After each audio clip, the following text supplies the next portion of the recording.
Que a graça do nosso Senhor Jesus Cristo, o amor de Deus o Pai e a comunhão do Espírito Santo seja com todos nós, também nesse tempo de reflexão. Ouvi certa vez de uma pessoa me dizendo que só por um milagre de Deus é que a palavra anunciada num culto faz sentido no nosso coração, nos transforma. Então que Deus possa realizar isso nas nossas vidas, apesar de nós. Muito do que a gente tem compartilhado, pelo menos do que eu tenho compartilhado sobre a palavra, seja aqui no culto, seja em outros grupos, isso surge de inquietações sobre a leitura da própria palavra. Então, durante o tempo devocional, você vai lendo a Bíblia, algumas coisas vão te inquietando, e o texto que eu quero compartilhar com vocês nessa manhã é um desses textos. E não sei se você já teve a experiência, quem sabe, de ouvir, seja numa pregação, seja numa leitura sua da palavra, quando você, quem sabe, lê um texto que você já leu várias vezes, e daqui a pouco você lê e diz, puxa, alguma coisa me inquietou nesse texto, que não inquietou em outras vezes, talvez inquieta outras coisas que você enxerga. E esse é um milagre que Deus também realiza. A gente pode ler essa mesma palavra várias vezes, todos os dias, e Deus continua nos transformando e continua fazendo algo acontecer no nosso coração. Texto esse saltou aos meus olhos, se você quiser acompanhar, Mateus 4. E interessante, eu vou ler um texto bem curtinho também, mas se você tiver a Bíblia e quiser abrir. Mas Mateus, lá no capítulo 4, ele vai começar a tratar sobre a tentação de Jesus. Então ele vai ser conduzido pelo Espírito ao deserto para ser tentado por Satanás. Ele é tentado e ao final, versículo 11 diz, então o diabo depois o deixou, anjos o serviram. E depois desse momento da tentação de Jesus, capítulo 4, versículos de 1 a 11, vou ler uma parte do texto, versículo 12 em diante, mesmo que eu vou me ater só a um versículo nessa manhã, o versículo 17. 4:12 em diante diz, quando Jesus ouviu que João Batista, tinha sido preso, ele voltou para a Galiléia. Saindo de Nazaré, foi viver em Cafarnaum, que ficava junto ao mar, na região de Zebulon e Naftali, para cumprir o que fora dito pelo profeta Isaías, terra de Zebulon, terra de Naftali, caminho do mar além do Jordão, Galiléia dos gentios. O povo que vivia em trevas viu uma grande luz. Sobre os que viviam na terra da sombra da morte, raiou uma luz. Daí em diante, Jesus começou a pregar, arrependam-se, pois o reino está próximo. Até aqui esse nosso texto. E muito me inquietou esse último versículo mesmo. Daí em diante Jesus começou a pregar, arrependam-se, pois o reino dos céus está próximo. Interessante que você vai enxergar, principalmente nos evangelhos, a pregação de Jesus, ela traz normalmente essa temática sobre o reino de Deus. Reino dos céus também em outras versões aparece, em outros evangelhos. Mas a pergunta que surgiu nessa semana e me perguntaram, mas e aí? O que é esse tal de reino de Deus? O que é esse reino dos céus que é falado nesse nosso texto e também durante o próprio Novo Testamento, principalmente nos evangelhos? O fato é que Jesus, por várias vezes, ele começa a trazer essa realidade do reino de Deus através de parábolas, por exemplo.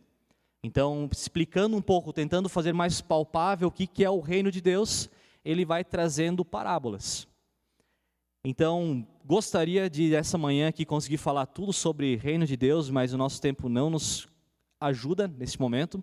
Mas eu quero trazer algumas questões bem importantes sobre o que é esse reino de Deus. O que é isso que Jesus começa como essência da sua pregação, e essência da primeiro início dessa pregação de Jesus é, arrependam-se, o reino dos céus está próximo. Bom, quando a gente fala sobre reino dos céus ou reino de Deus, isso já é uma esperança que ela vem, uma expectativa que vem desde o Antigo Testamento. Então o povo tinha expectativa de que Deus ele iria intervir na história da humanidade e iria transformar a vida das pessoas. A esperança da vinda de um Messias, um libertador, um novo rei, que livraria o povo do sofrimento, da opressão, da maldade, da crueldade. Expectativa de que o Messias viria assumir um trono, como foi Davi, por exemplo, e ele viria para libertar o jugo de opressão e maldade do seu tempo. A esperança do povo no Antigo Testamento era a vinda do Salvador. Alguém que viria para mudar a história da humanidade. O fato é que Jesus ele vem não simplesmente como um rei para tomar um trono terreno, mas ele vem para tomar um trono eterno. Então há uma esperança. Então quando Jesus surge no Novo Testamento, ele é resposta para aquilo que já era esperado e está totalmente conectado com a história bíblica. O Messias que vem. E quando se fala em um reino dos céus e um reino de Deus, por exemplo, lá em 1 João vai ser escrito de que o mundo jaz no maligno. Então o reino de Deus ele também vem em contraponto a esse outro reino que já existe, reino dos homens ou até reino do próprio Satanás, porque o mundo jaz no maligno.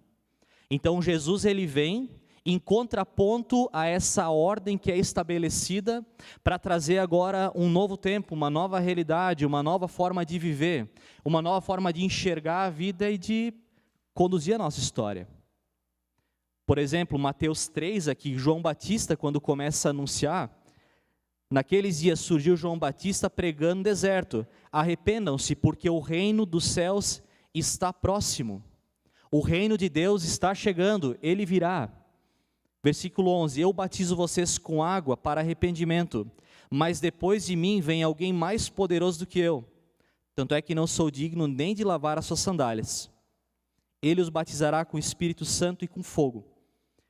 E ele traz a pá em sua mão e limpará a sua eira, juntando seu trigo no celeiro, mas queimará a palha com fogo que nunca apaga. Então você tem João Batista que já começa a anunciar batismo para perdão de pecados, anunciar que virá alguém maior do que ele, irá transformar a história da humanidade. E com a vinda de Jesus, o reino de Deus ele já se faz presente.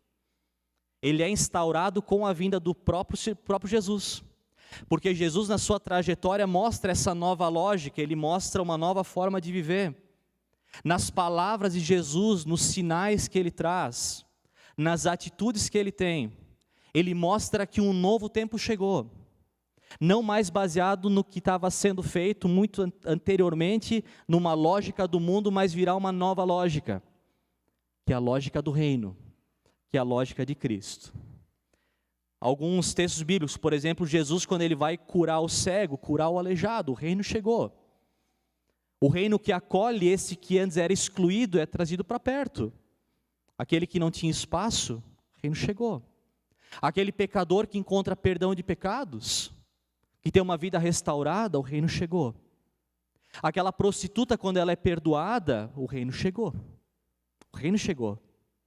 A lógica agora que vai ser do amor e não mais de uma opressão ou do poder, o reino chegou. A lógica que Jesus traz mais do coletivo do que o cada um por si, Deus por todos, como se diz hoje em dia, o reino chegou, uma nova forma. Esse Jesus que vem para salvar e libertar aquele que estava perdido. Aquela pessoa que não tinha uma caminhada com Deus, olha, esse é o caminho. Esse Jesus que vem para dar a sua vida em favor de muitos. Amem-se, perdoem-se. Uma nova lógica chegou, o reino que rompe na história, porque o rei está presente. O rei da humanidade é Jesus Cristo, que veio. Um novo tempo chegou. Há um novo tempo. João Batista, em certo momento, manda os seus discípulos até Jesus para perguntarem, você é aquele que a gente deveria esperar ou vai vir outro? Jesus responde, voltem e anunciem para João o que vocês viram e ouviram. Os cegos vêm, os aleijados andam, os leprosos são purificados, os surdos ouvem, os mortos são ressuscitados e as boas novas agora são pregadas até aos pobres. O reino chegou. O reino chegou. Reino de Deus que invade os poderes de Satanás, mundo que jaz no maligno, e traz uma nova esperança para a humanidade. Um novo jeito. Um jeito novo. Então Jesus ele vai totalmente na contracultura do seu tempo, da realidade que ele vivia. Quando ele começa agora a agregar pessoas que não tinham espaço, um novo tempo chegou. Então Jesus com a sua vinda, com a sua vida, com aquilo que ele fala, com os milagres que ele realiza, ele mostra que chegou um novo momento para a história do mundo, que é a lógica do reino. Dinheiro, fama, poder, status não é mais a lógica. Jesus mostra um caminho alternativo, que é a caminhada do amor, que é a caminhada do compartilhar, que é a caminhada do cuidar um do outro, que é o caminho do anúncio do reino, que é o anúncio da palavra do próprio Deus, onde a resposta não é mais olharmos para dentro de nós, mas a resposta é olhar para Cristo, o Salvador. Ele é a resposta. Então existe uma nova lógica instaurada com a vinda de Jesus, o reino de Deus. Parábola de Jesus, quando ele conta daquele homem que encontrou um tesouro de grande valor, e ele vende tudo que tem, e ele quer aquele tesouro. Mostra uma questão de prioridades, aquilo que é do reino é mais importante do que qualquer outra coisa. Aquilo que é de Deus é mais importante do que qualquer outra coisa que a gente possa conquistar. Jesus, quando conta a parábola da rede, que ela apanha vários tipos de peixes, uma diversidade, não só mais para um público, não mais somente para aqueles judeus, mas vários tipos de peixe, de vários lugares, diversidade. Você abre as portas, você escancara e traz para perto quem estava longe, porque em Jesus Cristo é a resposta. Não é mais uma descendência étnica, não é mais. Porque em Cristo nós somos um só corpo, uma só igreja, um só povo. Então Jesus que vem para mudar a lógica, um novo tempo. Tem um teólogo chamado Mike Gorin, um teólogo canadense, que diz que as palavras de Jesus e as suas obras, elas são como janelas para a plenitude do reino. As palavras de Jesus e as suas obras são como janelas para a plenitude do reino. E ele explica dizendo, é que nem você agora olhar para fora, você talvez olha por uma janela, você está dentro do templo, e você olha, você enxerga uma parte. E ele é uma parte da realidade, você não enxerga o todo. Então ele diz que nós, com a vinda de Cristo, aquilo que ele nos ensina e demonstra e instaura, é que nem você olhar para uma janela e dizer, assim é o reino. É. Mas não é a totalidade, porque a gente só enxerga uma parte ainda. A gente vai enxergar o todo do que é o reino de Deus na eternidade. Quando a gente sair desse espaço, for para usar esse exemplo, sair dentro do templo, você olha e diz, puxa, mas é bem maior do que olhar por uma janela. Então são sinais, é quase como você ter um gostinho do que vai ser na eternidade. Amor, cuidado, comunhão, Cristo. É poder experimentar um pouco do que é o reino hoje. Mas esse reino que não virá em plenitude agora, ele não está em plenitude instaurado ainda. Porque ele vai ser na eternidade, quando Cristo voltar. Então ele já é um experimentar agora do que Deus quer, mas que aponta para a eternidade como será plenamente. Por exemplo, quando Jesus conta a parábola do grão de mostarda, ou talvez a do fermento, que um pouco de fermento ele vai levedando toda a massa. Bom, para quem faz pão sabe, né? Depois que você coloca o fermento na massa, você não tira mais.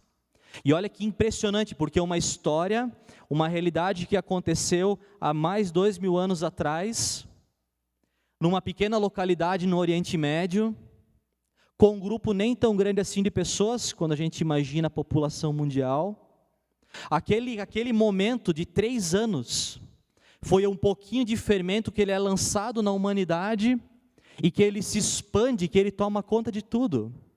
E se você e a gente está aqui hoje, no Brasil, em Curitiba, aqui na Comunidade do Redentor, ou cada um na sua casa, olha que milagre de expansão do reino.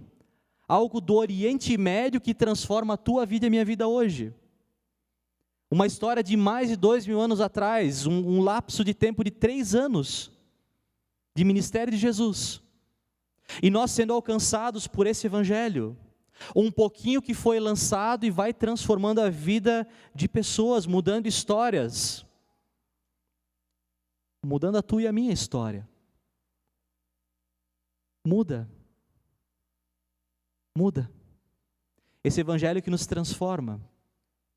Por isso, quando a gente ouve da palavra, é a semente da palavra que é lançada no nosso coração, na nossa vida. E a promessa que há é que a palavra, quando é pregada, não volta vazia. Então você vem aqui não à toa, mas aquilo que vai sendo lançado no teu coração, a promessa do próprio Deus. A gente vai experimentando isso, experimentando essa expansão do reino de Deus, do que Ele está fazendo. Não sei como é que foi a tua experiência durante esse tempo todo de pandemia, mas uma das coisas que a gente tinha mais saudade era ter culto presencial de novo. E como é gostoso poder chegar aqui e ver pessoas. Eu não sei para a turma que toca, faz o louvor dos cultos, né? Mas devia ser bem estranho você cantar louvores aqui dentro, sem ninguém cantando nos bancos, para ser lançado ao ar daqui a 2 semanas. Porque é diferente você cantar e ver gente cantando, mesmo atrás da máscara, é gostoso de ver. É estranho a gente pregar o evangelho, a gente fez isso por um tempo bastante grande online, mas você pregar aqui na igreja e olhar os bancos vazios. Tem uma saudade. Então são sinais do amor de Deus, do reino, essa comunhão, esse cuidar um do outro. Quando a gente se move como comunidade em prol de pessoas necessitadas, e as pessoas abraçam a causa e dizem, eu quero fazer algo, isso é contracultural. Porque o lógico é, cada um por si, Deus por todos, cada um com seus problemas. Mas quando a gente é inundado por esse amor de Deus, eu olho para uma situação ruim e digo, eu não posso não fazer nada. Eu não consigo mais. Reino que vai sendo instaurado. Também esse reino que não está plenamente agora, mas vai ser na eternidade. Porque a gente olha também ao nosso redor, nem tudo são rosas, nem mesmo dentro da igreja. Tem a marca do pecado que ainda está aí. Tem aí, querendo ou não. Só que o reino de Deus não é uma batalha entre Deus e Satanás, o reino já está instaurado, Satanás já foi vencido na cruz. Não há uma queda de braço entre Deus e Satanás, ele está vencido. E agora nós como comunidade, como cristãos, nós esperamos a consumação, o fim dos tempos. Por isso nós oramos no Pai Nosso, que venha o teu reino, que ele venha. Não somos nós que fazemos o reino, nós anunciamos o reino. Quem faz o reino é Cristo, é o próprio Deus. Ele que instaura, Ele que traz, Ele que vai levar a humanidade à consumação. Mas nós, como alcançados por esse amor, dizemos para outras pessoas, o reino está vindo, o reino está chegando.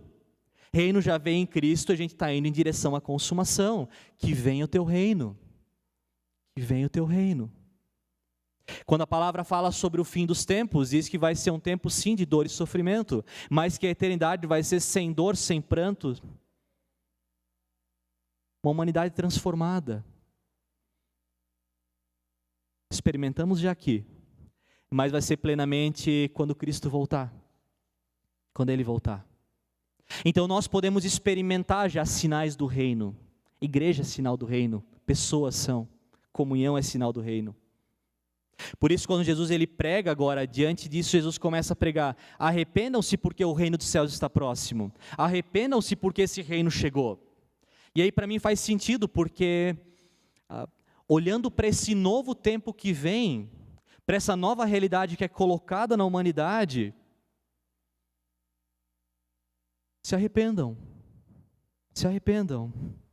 Diante desse maravilhoso presente que é o reino de Deus e a vida com Deus e a caminhada com Cristo, o chamado de Deus para nós é se arrependam das coisas velhas que ficam para trás e vivam essa nova realidade. Deixa aquilo que ficou para lá, deixa para lá, viva esse novo tempo. O reino vem, o reino chegou, o reino virá em plenitude, agora vivam essa vida. E ele é um convite de amor que Deus faz para nós, vivam esse novo jeito. Viva essa nova forma que é contracultural dos nossos tempos, vivam. Estou trazendo novas realidades, a realidade do reino. Arrependam-se, mudem de vida, deixem as coisas velhas para trás. É o chamado do Pai de amor que nos chama para um novo momento. Arrependam-se. Então falar sobre anúncio do reino de Deus, ele sempre está conectado com o arrependimento. O reino vem. E Deus nos chama a ser participantes daquilo que Ele está fazendo. Arrependam-se. Leia alguns textos, 2 Crônicas 7, por exemplo. Se meu povo, que se chama pelo meu nome, se humilhar e orar e buscar a minha face, e se converter dos seus maus caminhos, então eu os ouvirei dos céus, perdoarei seus pecados e sararei a sua terra. Lucas 5,31, Jesus respondeu, não são os que têm saúde que precisam de um médico, mas sim os doentes. Eu vim chamar justos, não vim chamar justos, mas pecadores ao arrependimento. Isaías 30, diz o Senhor, Santo de Israel: no arrependimento e no descanso está a salvação de vocês.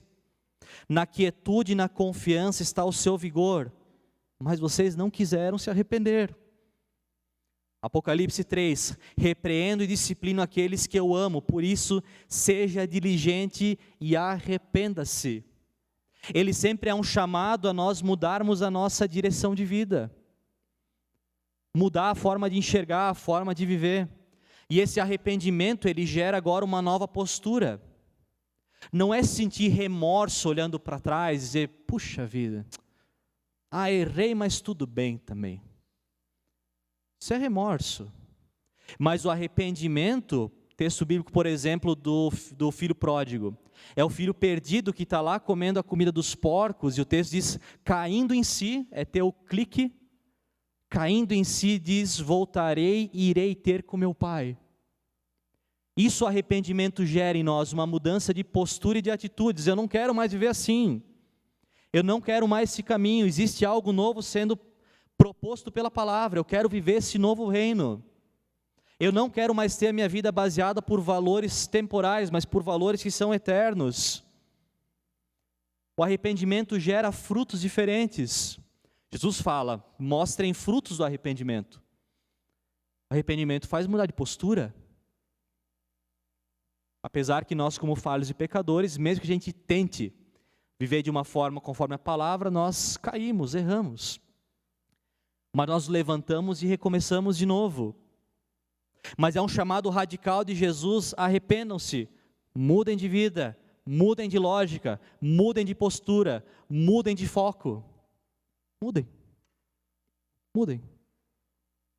Olha que incrível que é a contracultura que Jesus traz. Ele vai dizer, se você quiser ganhar, perca. Quem perde, ganha.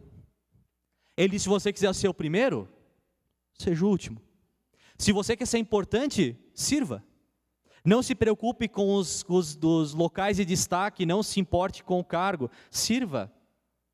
Porque eu dei o exemplo para que vocês também o façam, sirvam as pessoas.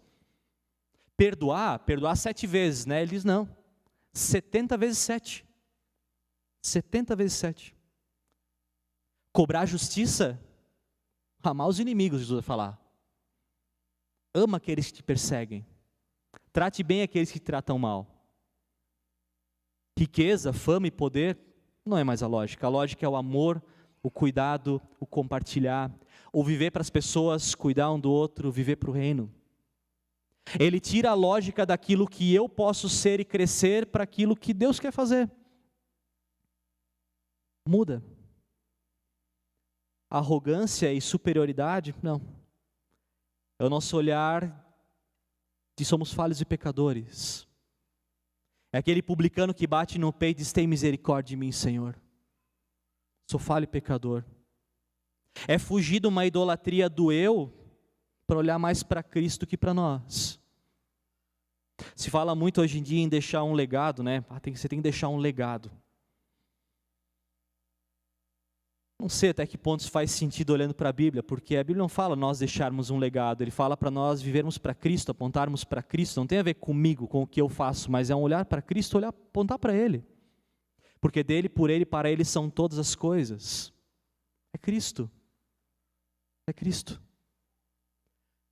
A palavra tira o foco do eu e joga para o reino eterno. Esse reino que virá na plenitude, na eternidade, quando você e eu formos chamados para a eternidade. Mas é um reino que já chegou, quem já pode experimentar. Não é à toa que Jesus chama as pessoas ao arrependimento e uma nova forma de viver. Por isso esse chamado é vivam algo novo. Não da forma que o mundo ensina, não da forma que o mundo trabalha, mas da forma que Cristo ensina. Vivendo hoje, olhando para a eternidade.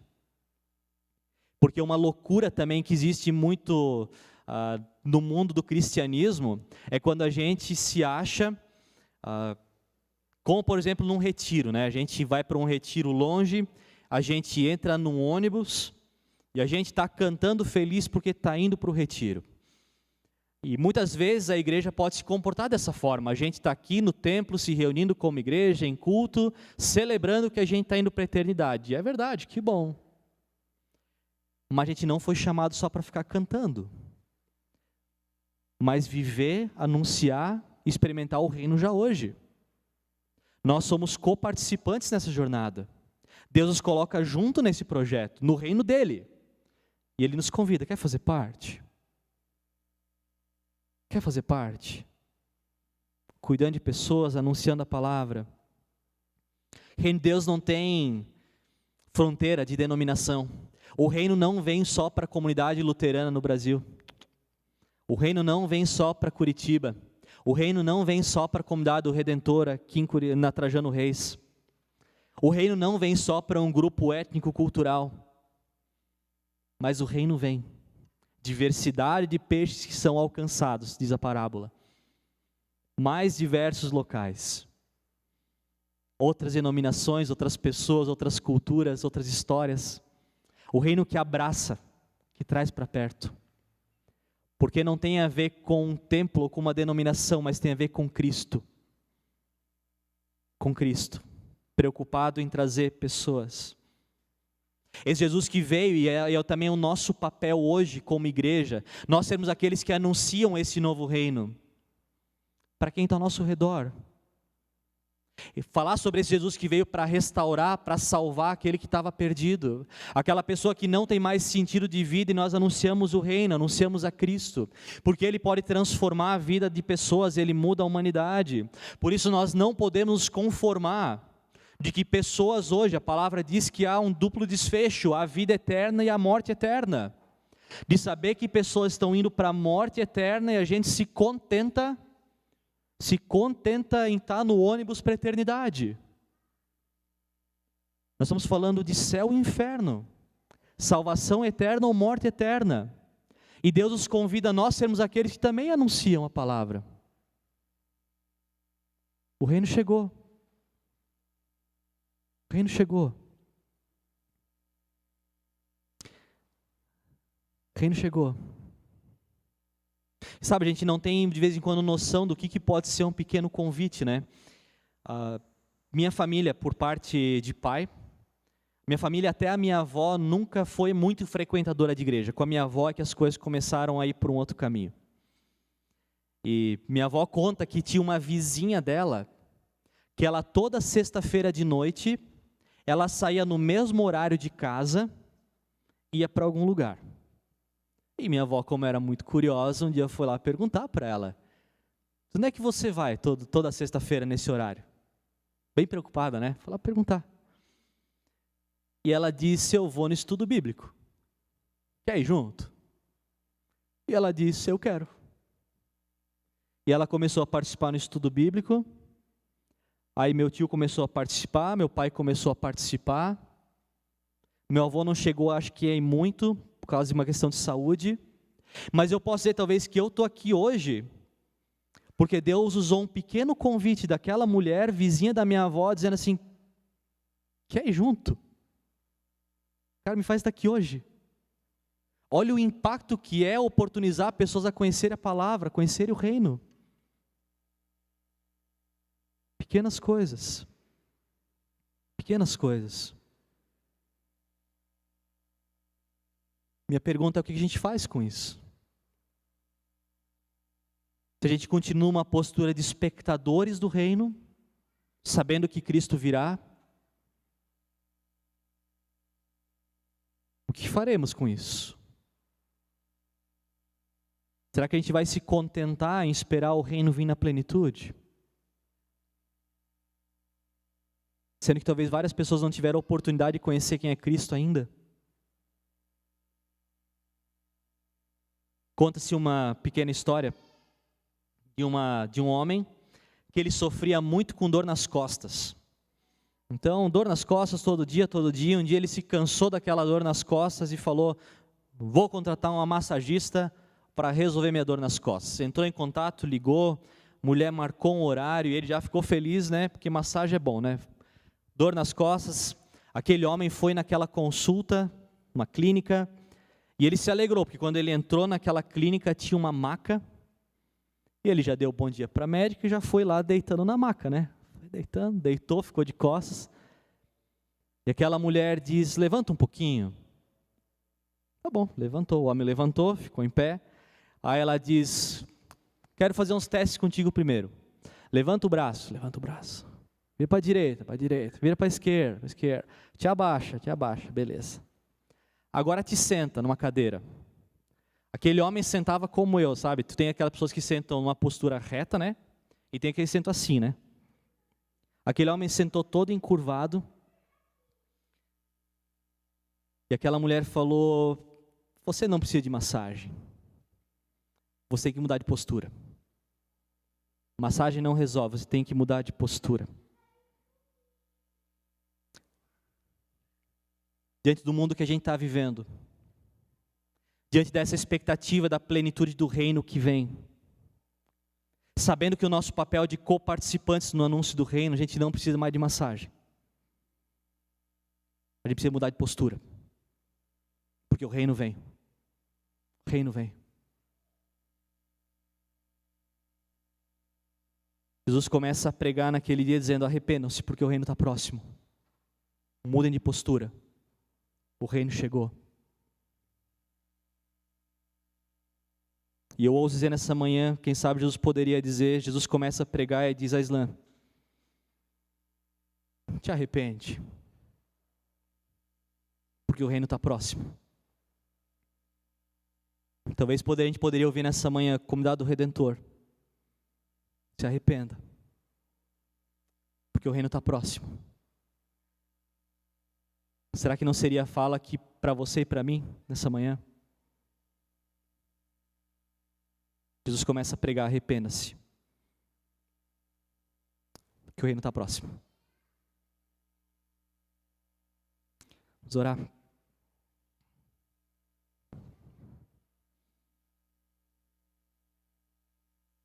Obrigado, Deus, porque o reino é teu. Obrigado, Deus, porque sermos participantes desse reino não tem a ver com a nossa qualificação, histórico de família, membresia, muito pelo contrário. Ser participantes do reino, Pai, é presente, Pai, é privilégio. Obrigado, Deus, porque o Senhor traz em Jesus Cristo uma nova realidade, uma nova forma de viver, de enxergar o mundo, outros valores. Obrigado, Pai. Obrigado porque a gente pode ter um gostinho da eternidade aqui, Senhor. Comunhão, palavra, cantar juntos, cuidar um do outro. Obrigado. Aí eu fico pensando, Deus, como vai ser na eternidade, então, se já é bom aqui. Ó Deus, que a gente tenha os olhos fixos na eternidade, mas que a gente não esqueça de viver o hoje aqui, Senhor. Experimentando esse reino, vivendo o reino, anunciando o reino, vivendo essa nova forma de enxergar o mundo, de se comportar.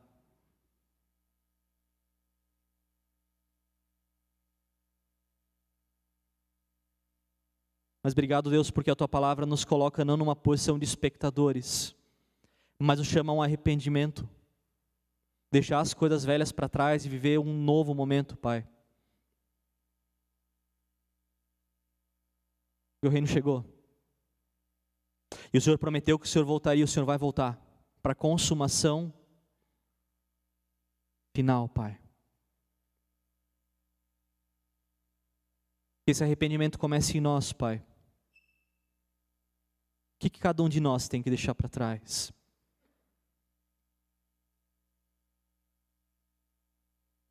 Arrependa-se. O reino está próximo.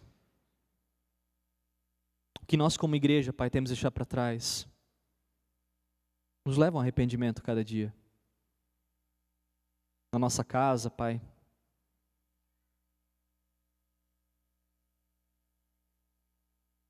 Nos ajuda, Pai, a viver pelos valores eternos, Senhor. O reino chegou.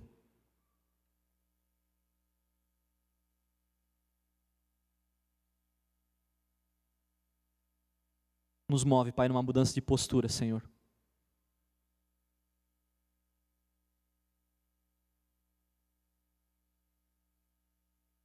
Que venha o Teu reino. que venha o teu reino. Amém.